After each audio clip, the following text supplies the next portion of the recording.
Во рамките на инфраструктурните активности на општина Кичево, започнати се повеќе проекти околу магистралниот пат кој врви низ Кичево и тоа од делот на раскрсницата за патот кон Осломеј до кружниот тек на магистралниот пат кон Охрид и Прилеп. Овие инфраструктурни зафати опфаќаат повеќе фази преку кои ќе се регулира безбедноста на сообраќајот на овој дел од градот. Е започната работата за изградба на магистралниот пат, каде што ќе се поставуваат нови столбови за јавно осветлување, нови штедливи светилки, исто така е поставен и нов кабел. Потоа и поставувавме и жардинјери во појасот на овој дел на градот, кој ќе служи за побезбедно одвивање на сообраќајот.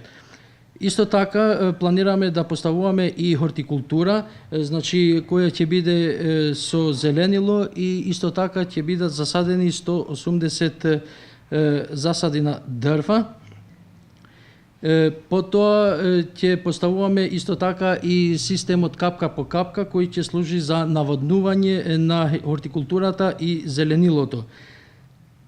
По изградбата на сите овие елементи исто така е предвиден да се изгради и уште еден нов кружен ток кај раскрсницата која води за Крушино, но треба да спомнуваме исто така дека веќе е изграден нов кружен ток кај делот кај млинот и сообраќајот во овој дел сега се одвива нормално и без никакви пречки. Во реализацијата на проектите, каде што е потребно асфалтирање, општина Кичево ќе ги ангажира потребните ресурси на јавното претпријатие Македонија Пат, а за целиот проект за реализација на овие активности општината има обезбедено 30 милиони денари.